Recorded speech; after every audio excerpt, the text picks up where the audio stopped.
안녕하십니까. 오늘 오픈 세미나 발표를 맡은 조한샘이라고 합니다. 오늘 세미나는 트랜스포머인 컴퓨터 비전이라고 하는 주제로 발표 진행하도록 하겠습니다. 먼저 세미나에 들어가기 앞서서 발표자 소개 먼저 진행하도록 하겠습니다. 저는 DMQA 연구실에 작년 2학기부터 석사과정으로 재학 중인 조한샘이라고 합니다. 현재는 생성 모델에 관심을 가지고 연구를 진행을 하고 있습니다. 오늘 세미나 들으시고 좀 궁금하신 사항 있으시면 아래 메일로 연락 주시면 답변해 드리도록 하겠습니다. 다음은 오늘 세미나의 진행 순서입니다. 먼저 인트로덕션을 시작으로 트랜스포머에 대해서 간단하게 살펴볼 거고요. 이 트랜스포머의 핵심 개념인 셀프 어텐션, 그리고 트랜스포머가 CNN과 어떤 차이가 있는지에 대해서 살펴본 다음에 트랜스포머가 컴퓨터 비전에 활용된 연구들, 그 중에서도 이미지 클래시피케이션에 활용한 두 가지 연구를 살펴보고 결론 짓고 오늘 세미나 마무리하도록 하겠습니다. RNN은 이제 오랜 시간 동안 NLP 분야에서 기본 모델로서 활용이 되어 왔었습니다. 하지만 2017년에 트랜스포머가 등장한 이후에는 RNN보다는 이제 최신의 연구들은 트랜스포머를 기반으로 하는 연구들이 굉장히 많이 수행이 되고 있고, 이제는 NLP 분야의 기본 모델이다라고 하면은 RNN보다는 트랜스포머가 기본 모델로서 많이 활용이 되고 있습니다. 그래서 왼쪽에 그래프를 보시면은 2017년에 트랜스포머가 등장한 이후에 이 탑티어 컨퍼런스에서 이 트랜스포머를 키워드로 하는 페이퍼들이 얼마나 많이 출시가 되고 있는지에 대해서 나타낸 그래프인데, 이 해를 거듭할수록 트랜스포머와 관련된 연구들이 굉장히 많이 나오고 있다라는 것을 확인을 할 수 있습니다. 그리고 오른쪽 그림 같은 경우는 이제 트랜스포머를 설명하는 유튜브 썸네일 중에 하나인데요. 좀 극단적으로 이야기를 하면은 이제는 NLP 분야에서는 LSTM의 시대는 끝났고 이제부터는 트랜스포머의 시대다라고도 이야기할 수 있겠습니다. 이런 트랜스포머의 성공이 이 컴퓨터 비전 분야에도 굉장히 많은 영향을 미치게 되었습니다. 그래서 과거에는 이 트랜스포머의 핵심 개념인 셀프 어텐션을 CNN에 어떻게 적용할까가 좀 중점적으로 연구들이 진행이 되어 왔었습니다. 하지만 최근에는 이 셀프 어텐션을 CNN에 어떻게 적용할까가 아니라 CNN 모델을 활용하지 않고 트랜스포머 모델 자체를 활용을 해서 이런 것들을 어떻게 컴퓨터 비전 태스크들에 적용을 해볼까에 관련된 연구들이 굉장히 많이 진행이 되고 있습니다. 그래서 오늘 세미나에서는 이렇게 트랜스포머 모델 자체를 활용을 해서 CNN을 활용을 하지 않고 비전 태스크를 어떻게 수행했는지에 대한 연구들을 좀 중점적으로 살펴보도록 하겠습니다. 먼저 트랜스포머에 대해서 간단하게 살펴보도록 하겠습니다. 이 트랜스포머라고 하는 거는 Attention is all you need라고 하는 굉장히 유명한 논문이죠. 해당 논문에서 제안한 모델의 이름이 트랜스포머고요. 이 트랜스포머 모델은 기존의 RNN 혹은 CNN 같은 모델과는 다르게 오직 어텐션만을 활용해서 모델을 구축을 했다라는 특징을 가지고 있습니다. 그래서 이 트랜스포머의 핵심 아이디어가 셀프 어텐션이고, 이 셀프 어텐션이 어떤 건지에 대해서 뒤에서 살펴보도록 하겠습니다. 먼저 셀프 어텐션을 알아보기에 앞서서 어텐션 메커니즘에 대해서 살펴볼 거고, 어텐션 메커니즘을 이해를 하기 위해서는 어텐션 메커니즘이 처음 제안되었던 시퀀스 투 시퀀스 모델에 대해서 살펴보도록 하겠습니다. 그래서 이 시퀀스 투 시퀀스 모델, 줄여서 식도식 모델이라고 하는 거는 문장을 입력으로 받아서 문장을 출력을 하는 모델을 식도식 모델이라고 이야기를 합니다. 그래서 이러한 형태의 모델은 주로 기계 번역에서 많이 활용이 되고 있습니다. 아래 예시를 보시면은 나는 학생이다 라는 이제 한국어 문장이 인풋으로 인코더에 들어가게 되고, 이 인코더는 이 입력 문장에 대한 정보를 잘 축약한 컨텍스트 벡터를 내뱉게 되고, 이 컨텍스트 벡터가 코더에 들어감으로써 어떤 이 입력 문장에 대응이 되는 출력 문장을 출력해 줄 수 있게 됩니다. 그래서 나는 학생이다라는 한국어 문장이 들어갔을 때 I'm a student라고 하는 영어 문장을 출력을 해줄 수 있게 됩니다. 하지만 이런 일반적인 식투식 모델 같은 경우는 이 컨텍스트 벡터의 크기가 굉장히 제한적이기 때문에 입력 문장의 모든 정보를 그 디코더 부분에 넘겨줄 수 없다라는 단점을 가지고 있게 됩니다. 그래서 이 식투식 모델에서 이 어텐션 메커니즘이라는 게 처음으로 제안이 되었습니다. 아래 예시를 다시 한번 살펴보도록 하겠습니다. 먼저 이 디코더의 첫 번째 부분에서 이 i라고 하는 단어가 출력이 된다고 하면은 잘 훈련된 어텐션 메커니즘 모델이다 라고 하면은 이 해당 시점의 정보는 이 인코더의 첫 번째 시점의 정보가 굉장히 높은 유사도를 가지게 될 것입니다. 따라서 이 디코더의 첫 번째 시점과 인코더의 각 시점에 대한 정보들의 그 유사도를 계산을 해서 이걸 어떤 웨이스로서 활용을 하고 이 웨이스를 바탕으로 인코더의 각 시점의 정보들을 통합을 해서 컨텍스트 벡터를 만들게 되고요. 이 컨텍스트 벡터를 이 디코더의 첫 번째 시점의 단어를 출력을 할 때 이 컨텍스트 벡터를 입력으로 활용을 하면은 조금 더 정확한 그 출력값을 내뱉을 수 있게 되는 것입니다. 그래서 이거는 단순히 첫 번째 시점에서만 활용이 되는 게 아니라 디코더의 각 시점에서 모두 어텐션 메커니즘을 활용이 되고 이 각 시점에서 모두 어텐션 메커니즘을 활용을 하기 때문에 각 시점에서 원하는 인코더의 정보들을 그때그때 서로 다른 정보들을 추출을 해서 아웃풋을 낼 때 사용을 할 수 있게 됩니다. 그래서 이 어텐션 메커니즘을 쿼리와 키 밸류라고 하는 용어를 통해서 한 번 더 살펴볼 수 있겠습니다. 먼저 디코더의 첫 번째 시점에 대한 정보를 쿼리라고 하고 인코더의 각 시점에 대한 정보를 키라고 할 수 있습니다. 그러면 이 쿼리가 주어졌을 때 쿼리와 키의 다 프로덕트를 통해서 각각 쿼리와 키의 유사도를 계산을 하고 여기에 소프트맥스 함수를 취하게 되면 어텐션 스코어라는 것을 계산을 할 수 있게 됩니다. 이 어텐션 스코어라고 하는 것은 쿼리와 키의 유사도를 소프트맥스를 취해줬기 때문에 0부터 1 사이 값으로 만들어준 것이다 라고 생각을 할 수 있고 각각 그 쿼리와 키의 유사도의 중요도를 표현하는 값이다 라고 볼 수 있습니다. 그래서 이 어텐션 스코어의 그 밸류 값을 곱함으로써 최종적인 어떤 컨텍스트 벡터, 어떤 어텐션의 아웃풋을 내뱉어 줄 수 있게 됩니다. 그래서 이 컨텍스트 벡터, 이 어텐션의 아웃풋이라고 하는 거는 이 디코더의 첫 번째 시점에서 봤을 때 인코더에 대한 정보들을 인코더의 특징을 추출한 특징 벡터다라고 이해를 할 수도 있겠습니다.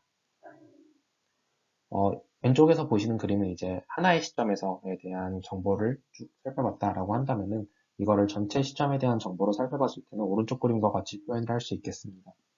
그래서 쿼리라고 하는 거는 이제 디코더로부터 나오는 값들이고 키와 밸류라고 하는 값은 인코더로부터 나오는 값들입니다. 그래서 이전에서 살펴봤던 예시는 이 키와 밸류 값이 모두 동일한 값으로 활용이 됐지만 경우에 따라서는 이 입력 데이터에 대해서 서로 다른 키와 밸류 값들이 아웃풋으로 나와서 활용을 할 수도 있게 됩니다. 그래서 이 어텐션 메커니즘이 동작을 하는 거는 쿼리와 키의 유사도를 계산을 하고 여기에 소프트맥스를 취한 다음에 어떤 어텐션 스코어를 계산을 하고 여기에 밸류 값을 더해서 이제 최종적인 아웃풋이 계산이 되는 형태가 되겠습니다. 다음은 어텐션과 셀프 어텐션이 어떻게 다른지에 대해서 살펴보도록 하겠습니다. 이 어텐션 메커니즘이라고 하는 건 앞에서 살펴봤듯이 코더로부터 이제 쿼리가 나오고 인코더로부터 키와 밸류 값이 나와서 이 인코더와 디코더 사이의 상관관계를 바탕으로 특징을 추출해 나가는 과정이다 라고 생각을 해볼 수 있습니다.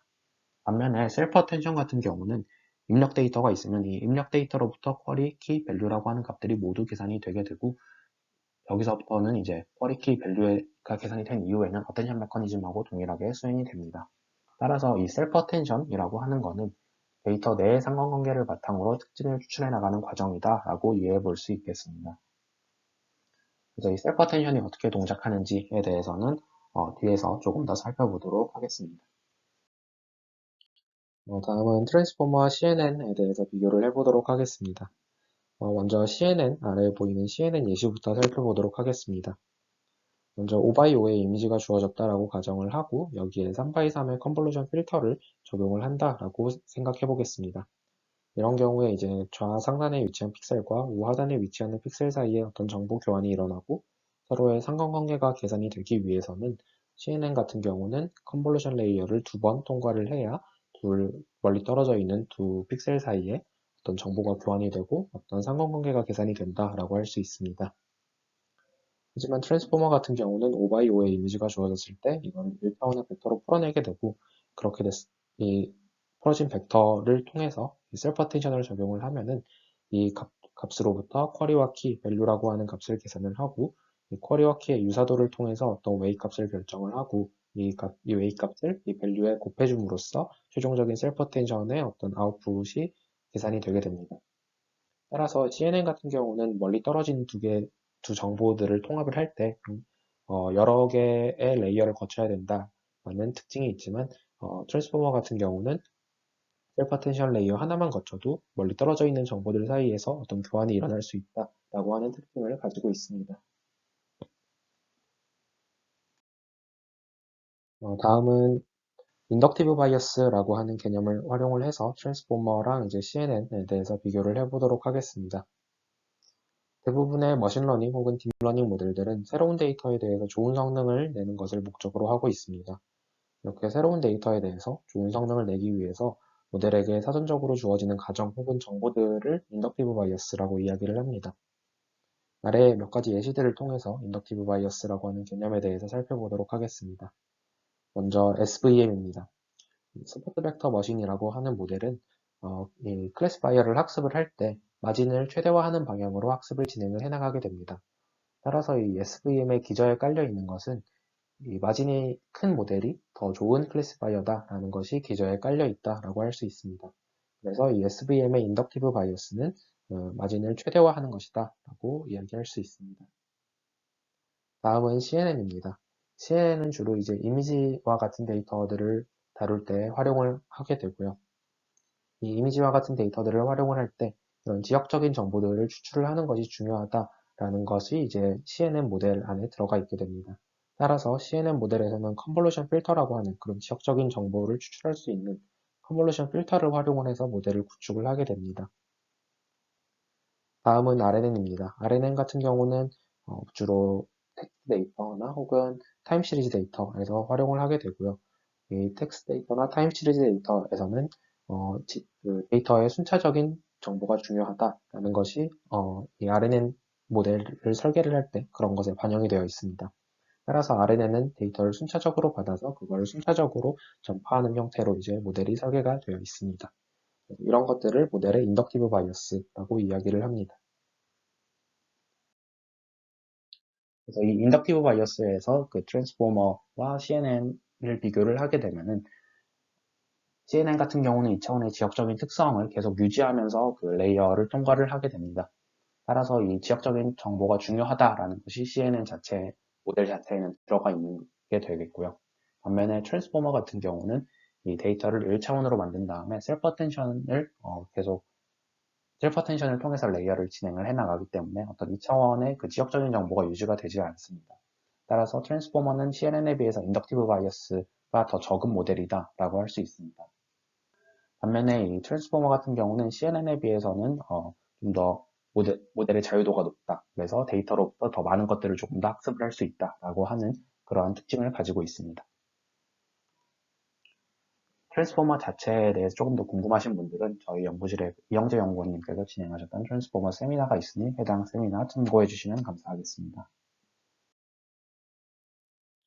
그럼 이제 트랜스포머가 컴퓨터 비전 분야에 어떻게 활용이 되고 있는지에 대해서 살펴보도록 하겠습니다. 먼저 살펴볼 건 이제 비전 트랜스포머라고 하는 모델이고, 비전 트랜스포머는 오른쪽에 보이시는 논문에서 처음 제안이 된 모델입니다. 해당 논문은 작년 10월에 아카이브에 공개가 되었고요. 작년 10월에 공개가 돼서 올해 3월 24일 기준으로 한 103회 정도 인용이 됐는데, 한 6개월 정도밖에 안 되는 시간에 100회 정도 인용이 될 정도로 굉장히 파급력이 있는 논문이다라고 할 수 있겠습니다. 해당 논문에서는 이제 CNN 구조를 전혀 활용을 하지 않고요. 오직 트랜스포머만을 활용을 해서 이미지 클래시피케이션을 수행을 한 최초의 논문이다라는 것에서 의미가 있고, 뒤에 실험 부분에서도 살펴보겠지만 소타의 CNN 기반의 어떤 모델들과 굉장히 비슷한 성능 혹은 뛰어난 성능을 보이고 있음을 실험적으로 보여주고 있습니다. 비전 트랜스포머의 구조는 왼쪽 그림과 같고요. 이 비전 트랜스포머에서는 이제 그 아키텍처의 그 하이퍼 파라미터에 따라서 굉장히 여러 가지 모델들을 이제 제안을 하고 있는데, 제가 설명하는 건 이제 비전 트랜스포머 베이스 모델을 기준으로서 설명을 하도록 하겠습니다. 먼저 비전 트랜스포머 베이스에 이제 뒤에 16이라고 하는 숫자가 붙어 있는데, 이 16이라고 하는 숫자는 그 패치의 사이즈를 의미를 하고요. 그래서 여기서는 어떤 이미지가 들어왔을 때 그 이미지를 16 x 16의 패치로 잘라내겠다라는 것을 의미를 합니다. 그래서 어떤 인풋 이미지가 있을 때 이 인풋 이미지가 48 x 48의 이미지라고 가정을 해보겠습니다. 그럼 이 인풋 이미지를 16 x 16의 패치로 자르게 되면은 이렇게 9개의 패치로 자를 수 있게 됩니다. 그래서 혹시 이 트랜스포머, NLP 분야에서 트랜스포머에 대한 이해가 있으신 분들은 이 인풋 이미지가 전체 문장이고 각각의 패치가 그 문장을 구성을 하는 각각의 단어다라고 이해를 하셔도 무방할 것 같습니다. 그래서 이 해당 패치들을 이렇게 어떤 문장처럼 이렇게 시퀀스로 쭉 연결을 하게 되고요. 이 각각의 패치들을 이제 1차원의 벡터로 풀어내게 됩니다. 그래서 이 각각의 패치 사이즈가 16 x 16이었는데 이제 이미지이다 보니까 RGB 3채널이 있어서 총 768차원의 어떤 1차원의 벡터가 될 것입니다. 그리고 이렇게 1차원으로 만들어진 이 인풋 패치를 이 어떤 리니어 프로젝션을 통해서 그 임베딩 벡터로서 표현을 해주게 됩니다. 그래서 이거를 단순히 그냥 인풋이 768차원이고 아웃풋 768차원인 이런 fully connected 레이어를 통과를 한다라고 이해하셔도 무방하겠습니다. 그래서 최종적으로 768차원의 어떤 각 패치의 임베딩 벡터들이 표현이 되게 됩니다. 다음은 앞에서 준비된 각 패치의 임베딩에 클래시피케이션 토큰과 포지션 임베딩이라는 것이 추가가 되게 됩니다. 클래시피케이션 토큰이라고 하는 것은 클래시피케이션을 위해서 사용이 되는 스페셜한 토큰이다 라고 생각하시면 되겠습니다. 그래서 혹시 그 버트의 CLS 토큰에 대해서 알고 계신 분들은 그 버트의 CLS 토큰과 정확히 동일한 역할을 한다라고 생각하셔도 됩니다. 이 클래시피케이션 토큰의 역할에 대해서는 뒤에 가서 조금 더 자세하게 설명하도록 하겠습니다.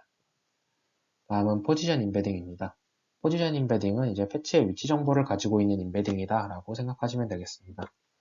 그래서 이 어떤 이미지가 들어왔을 때 이거를 일정 크기의 패치로 자르게 되고 그 패치를 일련의 시퀀스로 생각을 해서 트랜스포머 인코더에 넣어주게 되는데 이렇게 되면은 각 패치가 어떤 위치에서부터 왔는지에 대한 정보가 소질이 되기 때문에 이러한 포지션 임베딩을 추가해 줌으로써 그러한 정보를 유지를 해줄 수 있게 됩니다. 그래서 앞에서 살펴봤을 때 각 패치의 임베딩은 768차원의 어떤 벡터였고요. 그래서 이것과 동일하게 클래시피케이션 토큰과 포지션 임베딩 역시 768차원의 벡터가 되고 각각의 값들을 더해줌으로써 그 최종적으로 트랜스포머의 인코더로서 활용이 되게 됩니다. 그리고 이 클래시피케이션 토큰과 포지션 임베딩 같은 경우는 학습을 통해서 결정이 되는 파라미터라고 생각하시면 되겠습니다.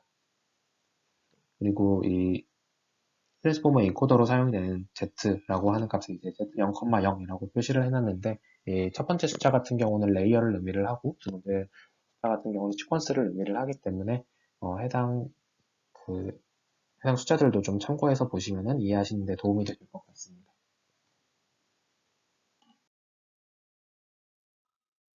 다음은 이제 트랜스포머 인코더 부분입니다. 그래서 이 비전 트랜스포머에서 활용을 하고 있는 트랜스포머 인코더는 오리지널 그 트랜스포머에서 활용을 하는 인코더랑 조금 다른 구조를 지니고 있습니다. 그래서 2017년에 이 트랜스포머가 등장한 이후에 이 후속 연구들에서 트랜스포머가 좀 깊게 레이어를 쌓게 되면 학습이 좀 어렵다라는 단점이 지적이 되고 그러한 단점을 좀 극복을 하기 위해서는 이 레이어 노멀라이제이션의 위치가 중요를 하다라는 것이 후속 연구들을 통해서 밝혀집니다. 그래서 해당 논문은 그 비전 트랜스포머에서 인용을 하고 있는 논문인데 혹시 해당 내용이 궁금하신 분들은 해당 논문 참고해 주시면 감사하겠습니다. 그래서 비전 트랜스포머에서는 후속 연구들의 내용을 받아들여서 기존의 트랜스포머 같은 경우는 멀티헤드 어텐션을 통과를 한 다음에 노멀라이제이션을 하게 되는데 그런 게 아니라 노멀라이제이션의 위치를 바꿔서 노멀라이제이션을 한 다음에 멀티헤드 어텐션을 들어가는 그러한 방식의 트랜스포머 인코더를 활용을 합니다. 다음은 트랜스포머 인코더 부분입니다. 인코더의 첫 번째 부분이 이제 레이어 노멀라이제이션인데 일반적으로 노멀라이제이션이라고 하는 거는 학습의 안정성을 위해서 추가가 되는 레이어들이고요. 흔히 배치 노멀라이제이션에 대해서는 많이들 들어보셨을 것으로 생각하고 있습니다. 어떤 데이터가 주어졌을 때 배치 노멀라이제이션이라고 하는 거는 피처 단위로 노멀라이제이션을 진행을 하는 테크닉이라고 한다면은 레이어 노멀라이제이션 같은 경우는 이거를 인스턴스 단위로 노멀라이제이션 해준다라고 생각하시면 되겠습니다. 그래서 앞서 준비된 그 트랜스포머 인코더 부분은 인코더의 그 인풋으로서 준비된 이 벡터들을 각각의 인스턴스 단위로 노멀라이제이션을 해서 멀티헤드 셀프 어텐션을 통과를 하게 됩니다. 다음은 이 트랜스포머 인코더의 멀티헤드 셀프 어텐션 부분입니다. 그래서 각각의 그 Z 768차원의 그 G라고 하는 벡터들이 이제 WQ, WK, WV라고 하는 각각의 웨이브 매트릭스들에 곱해져서 쿼리와 키 밸류라고 하는 값들이 계산이 되게 됩니다. 그래서 여기서 이 쿼리 키 밸류라고 하는 값은 단순히 웨이브 매트릭스를 통해서 계산이 되어지는 값들에 불과하고 실제로 학습이 일어나는 것은 이 웨이브 매트릭스들이 학습을 통해서 이 어텐션이 훈련이 된다라고 생각하시면 되겠습니다. 그래서 이 계산이 된 쿼리와 키 값들의 납 프로덕트를 통해서 유사도를 계산을 하고 거기에 소프트맥스를 취해서 0과 1 사이의 어떤 어텐션 스코어 값을 계산을 한 다음에 이 어텐션 스코어의 밸류를 곱해서 최종적인 그 어텐션의 아웃풋을 계산을 하게 됩니다. 그래서 여기서는 인풋 벡터가 이제 768차원이고 최종적인 아웃풋은 64차원으로 줄어들게 되는데 그 부분에 대해서는 뒤에서 한 번 더 언급하도록 하겠습니다. 앞에서는 이제 그 입력 벡터 하나에 대한 그 어텐션이 어떻게 동작을 하는지를 살펴봤었고, 여기서는 이제 입력 전체에 대해서 이 어텐션이 어떻게, 셀프 어텐션이 어떻게 동작하는지에 대해서 한 번 더 살펴보도록 하겠습니다. 그래서 그림의 하단에 보면은 Z0,0부터 Z0,9까지 입력 그 벡터들이 쭉 들어오게 되고, 각각의 벡터들이 이제 웨이트 매트릭스들이 곱해져서 동일한 쿼리와 키와 밸류에 대해서는 각각 동일한 웨이트 매트릭스들이 곱해져서 쿼리 키 밸류의 값들이 계산이 되게 됩니다. 그리고 각각의 쿼리 키 값들이 이제 닷 프로덕트를 통해서 유사도를 계산을 하고 그 유사도를 계산을 한 것을 소프트맥스 함수를 통해서 0부터 1 사이 값인 어텐션 스코어를 계산을 할 수 있게 됩니다. 그러면은 빨간색으로 표시된 저 어텐션 스코어들을 살펴보면은 빨간색으로 표시된 어텐션 스코어들은 1번 패치 입장에서 다른 인베딩 벡터들과의 유사한 값을 계산한 값이 되게 됩니다. 그래서 이 파란색으로 표시된 부분을 살펴보면은 최종적인 이 셀프 어텐션의 아웃풋은 각각의 어텐션 스코어와 각각의 밸류 값들을 곱해서 더해줌으로써 최종적인 어텐션의 아웃풋을 계산을 할 수 있게 됩니다.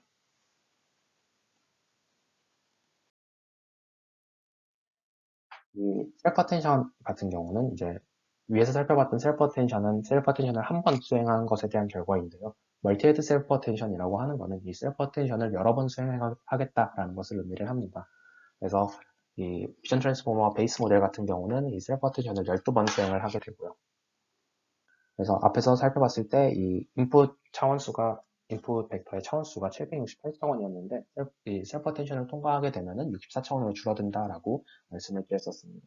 그래서 64차원을 12번 수행을 하게 되면은 768차원이 되기 때문에 이 차원수가 동일하게 유지가 되는 것을 확인을 할 수 있습니다. 그리고 이 최종적으로는 이 스킵 커넥션, 학습을 원활하게 해주기 위한 이 스킵 커넥션을 추가함으로써 이 최종적으로 이 트랜스포머 인코더의 첫 번째 부분이 마무리가 되게 됩니다. 다음은 트랜스포머 인코더의 두 번째 부분입니다. 여기서는 이제 트랜스포머 인코더 첫 번째 부분에서 나온 아웃풋이 들어오게 되고 그거에 대한 노멀라이제이션이 수행이 되게 됩니다. 여기서 수행하는 노멀라이제이션도 첫 번째 부분과 동일하게 레이어 노멀라이제이션이고 이게 MLP를 통과를 해서 최종적인 트랜스포머 인코더의 아웃풋을 조출을 하게 됩니다. 여기서 사용되는 MLP는 히든 레이어 하나짜리의 그런 플리 커넥티드 뉴럴 넷이고 중간의 차원은 3072차원을 활용을 하고 있습니다.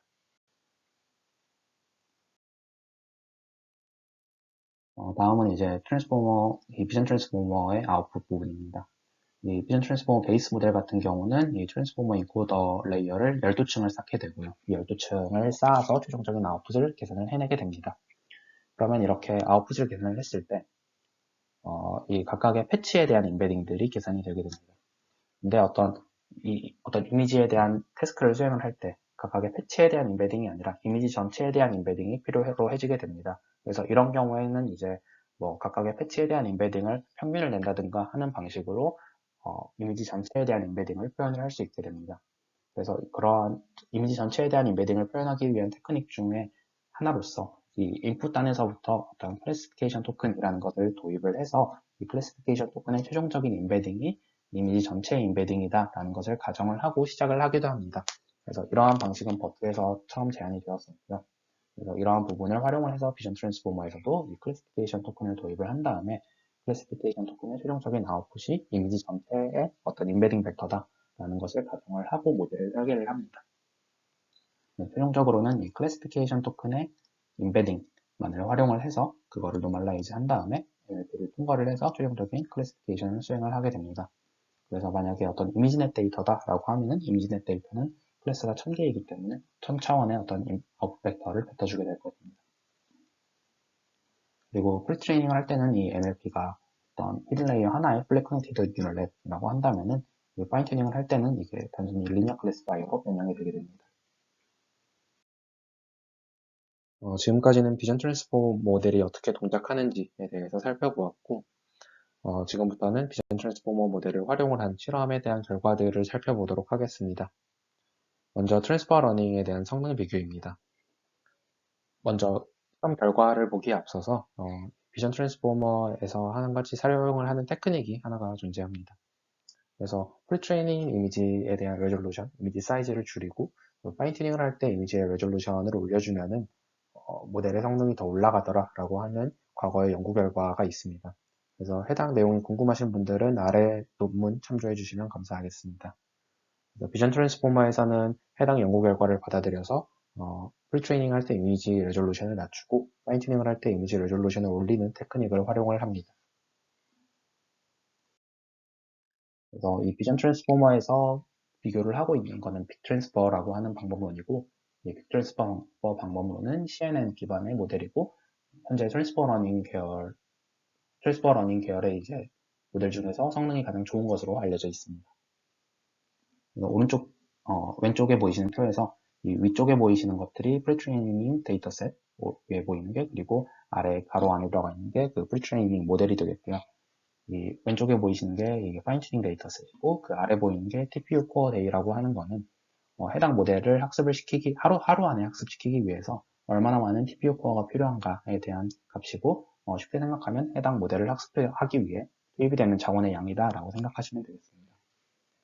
그래서 이 비전 트랜스포머 라지 16 사이즈가 16인 해당 모델과 이 빅 트랜스포머라고 하는 모델을 비교를 해봤을 때 필요한 자원의 양은 이 비전 트랜스포머 모델이 훨씬 적지만 이 트랜스퍼 러닝을 진행을 했을 때 성능을 살펴보면은 거의 비슷하거나 혹은 이 비전 트랜스포머 쪽이 더 뛰어나다라는 것을 확인을 할 수 있습니다. 이걸 통해서 비전 트랜스포머 모델을 활용을 하면은 기존의 CNN 모델보다 훨씬 더 효율적으로 사전 학습이 가능하다, 효율적인 학습이 가능하다라는 것을 확인을 할 수 있습니다. 다음은 학습이 된 이 비전 트랜스포머 모델을 가지고 이 비전 트랜스포머 모델이 실제로 어떻게 동작을 하는지에 대해서 좀 살펴보도록 하겠습니다. 해당 시각화는 이제 리니어 프로젝션에 대한 시각화고요. 이거는 이제 비전 트랜스포머 라지 모델의 이 패치 사이즈가 32인 모델에 대한 시각화를 진행을 한 것입니다. 그래서 이 리니어 프로젝션 매트릭스, 리니어 프로젝션이라고 하는 거는 앞에서 살펴봤듯이 어떤 이미지를 패치로 잘랐을 때 그 패치를 1차원 벡터로 만들어주고 그거를 특정 차원의 어떤 인베딩 벡터로 만들어주는 역할을 했었습니다. 그래서 패치 사이즈가 32이기 때문에 32x30 그리고 RGB 3개의 채널 해가지고 3072차원의 어떤 벡터가 될 거고요. 그 벡터를 1024차원으로 만들어주는 역할을 여기서는 수행을 하고 있습니다. 그래서 이 리니어 프로젝션 매트릭스를 PCA를 통해서 28차원으로 축소를 한 다음에 각각의 어떤 피처들을 다시 32x32, 32x32x3의 어떤 이미지 형태로 만들어서 시각화를 한 결과가 이 오른쪽에 나와 있습니다. 그래서 이 시각화된 결과를 살펴봤을 때 위에 보이시는 그림은 이제 CS23이라는 자료에서 가져온 건데 CNN을 학습이 잘 끝난 다음에 그 CNN의 컨볼루션 필터를 시각화했을 때의 모습과 굉장히 유사하다라는 것을 확인을 할 수 있습니다. 따라서 이 비전 트랜스포머, 학습이 잘 된 비전 트랜스포머 같은 경우는 이 CNN과 동작하는 방식이 굉장히 유사하다라는 것을 확인을 할 수 있습니다. 다음은 포지션 임베딩에 대한 시각화입니다. 그래서 여기서도 앞에서와 동일하게 이 비전 트랜스포머 라지의 32x32의 패치 사이즈를 활용을 한 모델이고요. 이 인풋 이미지는 여기서 이제 224x224의 인풋 이미지인데 여기서 32y 패치로 잘랐기 때문에 이제 7x7 돼서 총 49개의 패치가 만들어지게 됩니다. 그리고 앞에서 살펴봤듯이 그 인베딩 차원이 1024차원이기 때문에 이 포지션 인베딩의 차원도 1024차원의 어떤 1차원의 벡터가 되겠습니다. 그래서 이 시각화된 그림은 이 1번 포지션 인베딩과 나머지 포지션 인베딩 1024차원의 그 벡터들 사이의 유사도를 계산을 해서 시각화를 한 결과가 이 왼쪽 상단의 그림에 나타나 있습니다. 그래서 이걸 살펴봤을 때 물리적으로 거리적으로 가까운 위치에 존재하는 포지션 인베딩들 사이의 유사도는 굉장히 높고 이 물리적으로 거리가 멀어지는 그런 위치에 있는 포지션 인베딩들의 그 유사도는 굉장히 낮아지는 것을 확인할 수 있고 어떤 포지션 인베딩을 기준으로 삼더라도 해당 경향성은 모두 동일하다라는 것을 해당 시각화를 통해서 확인을 할 수 있습니다. 이걸 통해서 이 비전 트랜스포머가 학습을 완료했을 때 이 포지션 인베딩 역시 잘 동작을 우리가 원하는 대로 잘 동작을 하고 있고 이를 통해서 어떤 위치 정보를 잘 트랜스포머 인코더에 입력을 해주고 있다는 것을 확인을 할 수 있습니다. 다음은 이제 그 학습 데이터 양에 따라서 이 비전 트랜스포머가 어떻게 성능이 변하는지에 대한 실험입니다. 왼쪽에 보이시는 그림은 이제 오른쪽 그 X축 같은 경우는 트레이닝에 사용된 그 데이터의 수고요. 이 Y축 같은 경우는 그에 따른 그 모델의 성능입니다. 그래서 비전 트랜스포머 모델 같은 경우는 기본적으로 JFT라고 하는 데이터셋을 활용을 하고 있습니다. JFT 데이터셋이라고 하는 거는 이미지넷, 저희가 많이 알고 있는 이미지넷 데이터랑 동일하게 일반적인 내추럴 이미지고요. 클래스 같은 경우는 한 18,000개 정도가 있고, 이미지 같은 경우는 한 3억 개 정도, 총 이미지가 3억 개 정도 되는 굉장히 큰 데이터셋입니다. 그리고 하나, 이 JFT 데이터셋 같은 경우는 이미지넷처럼 이렇게 퍼블릭하게 공개가 된 데이터셋은 아니고 구글 내부에서만 활용을 할 수 있는 데이터셋으로 알려져 있습니다. 그래서 학습을 할 때 이 JFT 데이터셋 전체 3억 개 전체를 활용을 했을 때는 이 비전 트랜스포머 모델이 이 CNN을 기반으로 하는 빅 트랜스포머 모델에 비해서 더 좋은 성능을 내는 것을 확인을 할 수 있습니다. 하지만 학습에 활용이 되는 데이터셋 숫자가 감소를 하면은 이 일반적인 CNN 계열의 모델보다 이 트랜스포머 계열의 비전 트랜스포머가 훨씬 더 성능이 떨어지는 것을 확인을 할 수 있습니다. 이를 통해서 이제 트랜스포머 같은 경우는 CNN에 비해서 인덕티브 바이어스가 훨씬 적은 모델이기 때문에 이 인덕티브 바이어스까지 데이터로부터 학습을 진행을 해야 되고, 그렇기 때문에 CNN보다 더 많은 데이터를 필요로 한다라고 하는 단점이 존재하게 됩니다. 그래서 이러한 비전 트랜스포머가 데이터를 많이 필요로 한다라는 단점을 극복을 하기 위해서 이 비전 트랜스포머가 공개된 지 2달 후에 이제 페이스북에서 이 데이터 에피션트 이미지 트랜스포머라고 하는 모델을 발표를 하게 됩니다. 해당 논문은 24일 기준으로 20일 정도 운영이 됐고, 이러한 비전 트랜스포머의 한계를 극복을 하기 위해서 널리지 디스틸레이션과 데이터 어그멘테이션을 활용을 합니다. 그래서 먼저 들어가기 앞서서 널리지 디스틸레이션이 어떤 건지에 대해서 간단하게 살펴보도록 하겠습니다. 널리지 디스틸레이션의 기본 목적은 잘 학습된 모델의 지식을 전이받아서 좋은 성능을 내는 작은 모델을 구축을 하는 것이 목적입니다. 그래서 일반적으로 자원에 제한이 없다라면 큰 모델이 좋은 성능을 낼 수 있겠지만, 자원에 제한이 있게 되면은 모델을 구동하는데 자원에 제한이 있게 되면은 큰 모델 같은 경우는 좀 구동을 하기 어려운 경우들이 종종 발생을 하게 됩니다. 그래서 이러한 경우에 그 모델의 사이즈를 줄이면서 그 큰 모델만큼 충분히 좋은 성능을 낼 수 있는 모델을 구축을 하자라는 것이 널리지 디스틸레이션의 기본 목적입니다. 그래서 이 큰 모델, 잘 구동하는 큰 모델 같은 경우는 티처 모델이라고 이야기를 하고, 이 티처 모델의 그 지식을 전이를 받는 모델을 스튜던트 모델이라고 이야기를 합니다. 그래서 이 널리지 디스틸레이션이 동작하는 방식을 살펴보면 어떤 인풋 데이터가 있을 때 이걸 티처 모델과 스튜던트 모델에 넣어주고, 이 티처 모델의 아웃풋이 어떤 티처 모델의 지식이다라고 가정을 합니다. 그래서 이 티처 모델과 스튜던트 모델의 아웃풋의 KL 다이버전스를 계산을 해서 이 어떤 디스틸레이션 로스로 활용을 합니다. KL 다이버전스라고 하는 거는 그 분포 사이의 거리를 측정해주는 지표고요. 즉, 이 스튜던트 모델의 아웃풋과 이 티처 모델의 아웃풋의 어떤 분포를 줄여줌으로써 이 티처 모델의 지식을 스튜던트 모델에게 전이해주겠다라는 의미가 되겠습니다. 그래서 필용적인 로스는 이 디스틸레이션 로스랑 만약에 해당 태스크가 클래시피케이션이다라고 하면은 이 클래시피케이션 로스를 더해서 최종적인 널리지 디스틸레이션이 수행이 된다라고 보시면 되겠습니다.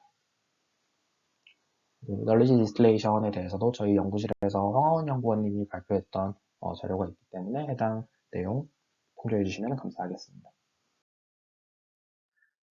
데이터 에피션트 이미지 트랜스포머, 줄여서 DEIT라고 하는 모델은 왼쪽 아래와 같은 그림의 구조를 가지고 있습니다. 그래서 왼쪽 아래 그림에서 왼쪽 부분에 해당하는 부분은 정확히 비전 트랜스포머랑 동일한 구조를 가지고 있고요.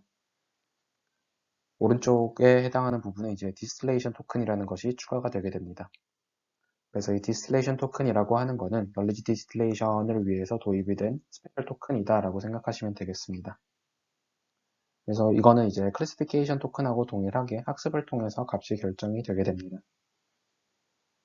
그리고 여기 DIT에서는 이제 티처 모델로서 레그넷이라고 하는 모델을 사용을 하는데, 해당 모델은 CNN을 활용을 한 CNN 계열의 모델이고요.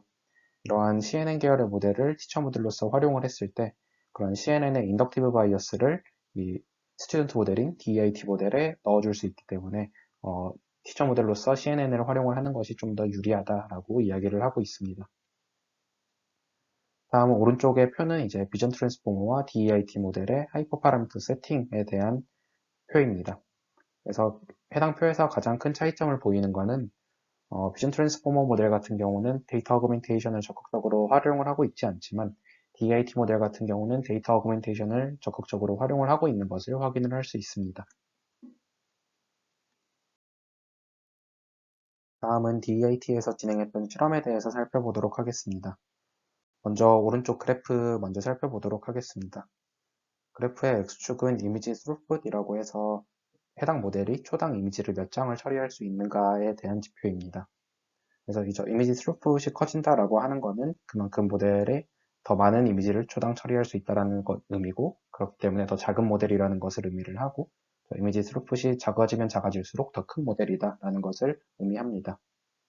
그리고 저 그래프의 Y축에는 이제 해당 모델의 어큐러시가 나타나 있습니다. 그래서 해당 그 그래프에서 저 빨간색으로 표시가 된 박스 안에 있는 모델들을 왼쪽 표에 정리를 해 놓았습니다. 그래서 왼쪽 표를 보시면은 맨 위에 있는 이제 EfficientNet이라고 하는 거는 CNN 계열의 모델이고요. 그 다음은 이제 비전 트랜스포머, 그 다음에 DAT인데 DAT에서 이제 위쪽 화살표에 384라고 하는 것의 의미는 비전 트랜스포머에서 그 활용을 했었던 그 파인 튜닝을 할 때 이미지 레졸루션을 384로 올렸던 그러한 테크닉을 활용했다라는 의미로 DAT에서는 활용을 하고 있습니다. 그 다음에 그 아래는 이제 DAT하고 어떤 뭐 실험기구 같은 그러한 게 표시가 있는데 해당 표시가 이제 널리지 디스틸레이션을 활용을 했다라는 의미가 되겠습니다. 그래서 해당 비교는 최대한 이제 동일한 이미지 스루풋을 가지고 있는 모델들을 비교를 하게 됩니다. 그래서 해당 모델들의 성능을 비교를 해봤을 때 efficient 이제 비전 트랜스포머 먼저 살펴보면은 이미지의 타번 어큐러시 기준으로 77.9 정도의 성능을 내고 있는 반면 여기에 좀 데이터 어그멘테이션을 적극적으로 활용을 하면은 DAT에서는 83%까지 성능이 올라가고 여기에 널리지 디스틸레이션까지 활용을 하면은 84.5%까지 이미지의 기준 그 타번 어큐러시가 올라가는 것을 확인을 할 수 있습니다. 따라서 이렇게 널리지 디스틸레이션과 데이터 어그멘테이션을 적극적으로 활용을 하면은 이런 트랜스포머 계열의 모델도 efficient net과 같은 CNN 계열의 모델보다 훨씬 더 좋은 성능을 낼 수 있다라는 것을 확인을 할 수 있습니다. 그리고 기존의 비전 트랜스포머 같은 경우는 JFT 데이터셋 같은 굉장히 이미지 수가 많은 3억 개 정도 되는 데이터셋을 활용을 한 게 아니라 오직 이미지넷 데이터만을 활용을 했다라는 그런 특징도 가지고 있습니다. 오늘 세미나의 결론 부분입니다. 최근에 이제 컴퓨터 비전 분야에서 트랜스포머 모델 자체를 활용하고자 하는 연구들이 굉장히 활발하게 진행이 되고 있습니다.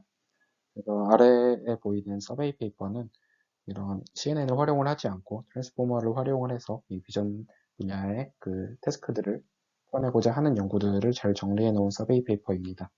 그래서 해당 서베이 페이퍼에는 오늘 소개해드린 비전 트랜스포머, DIT뿐만 아니라 오브젝트 디텍션이라든지 아니면 이미지 컬러라이제이션 등 굉장히 다양한 태스크에 대해서 트랜스포머 모델을 어떻게 적용을 하고 있는지에 대한 그러한 연구들을 굉장히 잘 정리를 해 놓았습니다. 그리고 혹시 관심 있으신 분들은 해당 서베이 페이퍼 참조하셔서 관심 있는 태스크에서 지금 어떻게 연구들이 진행이 되고 있는지 살펴보시면은 향후에 연구하는 데 많은 도움이 되실 것 같습니다. 오늘 긴 시간 동안 세미나 들어주셔서 감사합니다.